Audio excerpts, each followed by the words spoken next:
I'm Ian. I'm an adventure astronomer and astrophotographer. What I love about astronomy is sharing the passion of the stars with people. You know, when I was little, I actually wanted to be an astronomer because I thought like exploring space was the next frontier and everything like that. But I think that was just me watching too many movies and stuff. Because honestly, by now, I thought we'd be at Mars very easily, but we're still not there. So behind what I thought would happen when I was like 12. It's not a science. Science is something that requires proof, Facts. something that you can reproduce. I think astrology is just a belief system, and I don't think it makes sense. It's not really a science. I honestly believe that astrology just makes people happy. Yeah, it's definitely good that it makes people happy, but I feel like there's other ways that are untruthful that could also make you happy. Hi, my name is Trenton. I am a spiritual analyst. This man really said spiritual analyst. What does that even mean? I think my study benefits people because the greatest gift that you can give someone is self-knowledge. It gives us our own little map of ourselves. I don't disagree with any of that, but is this the best way to get self-knowledge? Astrology is a sham. Oh, damn. They look kind of hurt. Really understood how, especially since we all study stars, how something that's so far away and that could potentially be gone could affect you when you were born. It just doesn't make sense to me scientifically. Yeah, and plenty of other things environmentally affect you, but they're much closer to you, and they have tangible, measurable ways of being measured, right? Like alcoholism affecting prenatal development, or like weather affects how big your nostrils are, or what the color of your skin is, things like that. I practice Western tropical astrology.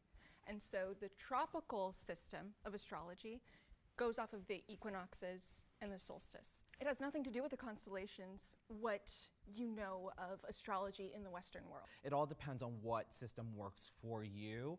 So does that mean you have... But that's not what science is. It's not just dependent on human use, right? There are plenty of things that scientists study, like the behaviors of crickets or viscosity of a certain element that will never ever affect us. It's not about how useful the thing is. Sure, I'm sure people find astrology useful in a placebo type of way, but it's not what a scientific fact is. Energy cannot be created or destroyed, right? We all heard that in our science classes growing up. So we are all bits and pieces. That's not necessarily true. But that's not even relevant. Like, just because it can be created and destroyed doesn't mean it's affecting you. So it's not necessarily true if you get into like quantum physics. True. This is like essentially you're talking about like kind of conservation of energy and stuff like that, right? But like we live in a universe that, for example, may be infinite. Yeah. We don't know. We're all bits and pieces of energy, so everything that exists in our universe is energy, I right? think that we're getting confused with our definitions of energy. I think that's where the, like we have a different definition of, like more scientific definition of energy. That girl's being so and nice. you guys have more of a, It's yeah, like a personality, like yeah, like that. Like Yeah, a I think there's spiritual thing. for science, like they have to be very careful about how they use the term energy, because a lot of the times it can get hijacked, or even delving into the world of like quantum physics, they use the word quantum in a way that it's not supposed to be represented as. Deepak Chopra. So you guys are probably like, astrology is not a science, but it is, because it's its own separate field. So everything that's a separate field is its own science? Now, a science is anything that can be applied to the practical realm. That's not true.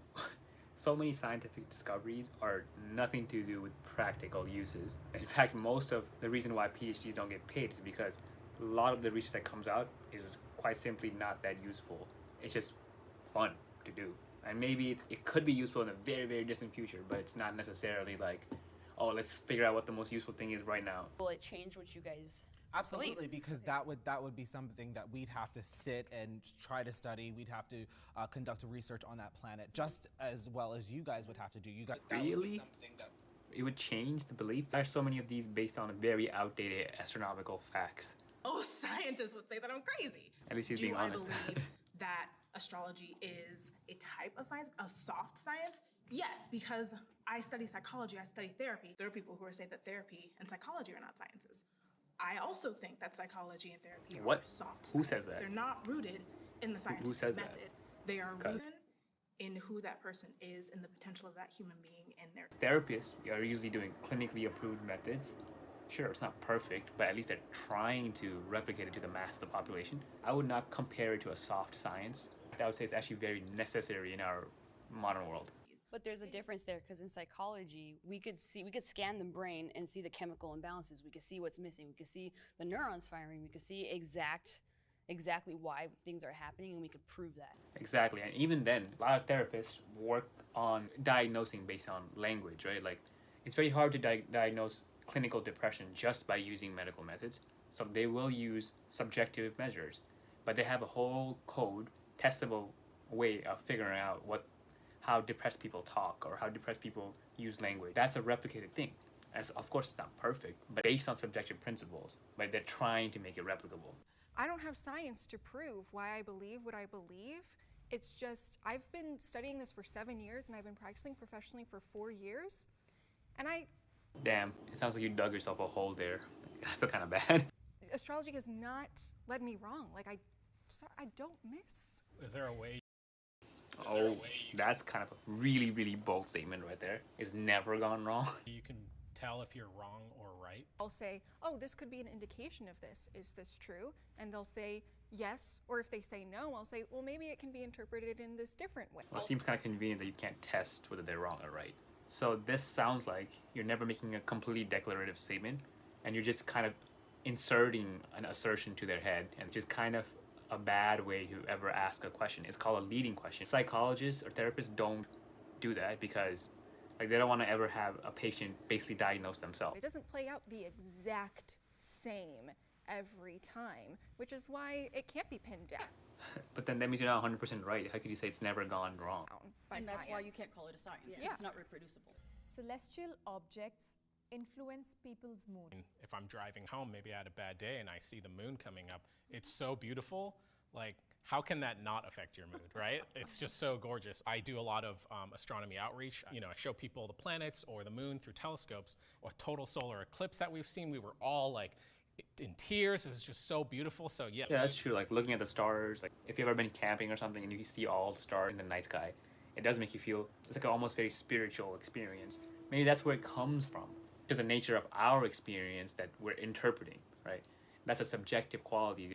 I know what it is because I do agree on that. I like that they all have a very happy, agreeable type of personalities. It's kind of nice. I mean, look, Mars is really far away. What is Mars gonna do, to my mood? I guess if you interpret Mars as being something other than just a planet, then it might do something to your mood. But that's, again, subjective experience. The other side doesn't fully understand the study of celestial objects.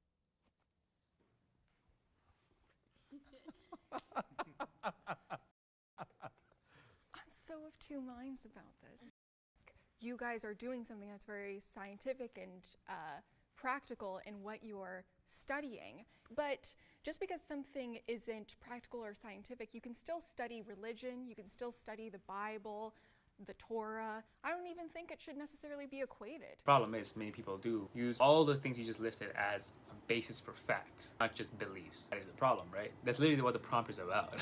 I would never sit here and say that, you don't know what you're talking about. But also, I don't think you can fully understand anything. My job is to work with someone one-to-one. I'm showing you what I see, but I'm also showing you what I see from you as a person. Would you say astrology is more along the lines of human psychology? Psychology, yes. I don't like how they keep equating psychology and astrology. Psychology is an actual field. It's helped in a measurable way millions of people. Sure, you could argue there's been a lot of detriments. It's been a way more positive force. I don't like the fact that he just equated those two things because they're not equal. Yeah, definitely. It kind of means that what astrology is for fulfillment. In terms of what benefits humankind. I mean, physics, astronomy literally brings us, cell phones. That's practical. But we also, as human beings, like to have things like art, for example, music. That makes a lot of sense, yeah. Not everything factual is going to be meaningful, and not everything meaningful is going to be factual. Ideally, though, you want to find a common ground there, or as much of a common ground as possible, right? Balance is extremely important. And the way I see it, logic and science and all of these things are one end of a spectrum. To get a little spiritual, it's like yang energy. And we're representing, in my opinion, a bit more of the yin energy, the human element. Of course, emotions and feelings are definitely important. It's about how you could use science to improve yourself, right? and you use whatever you want to better your life as long as it's not hurting others. But the question was, is astrology a science? I don't think it's true that you can't measure well-being, for example. Most people want to have a sense that they're in control of how they interpret pain or when they feel anxiety. Things like that are measurable. They're not just based on interpretations. And I think that it's also important to do what you can on a person-to-person basis, and that will help humanity. Yeah, it was a good episode though. I liked it. I just don't like the false equivalency though. We didn't kill each other!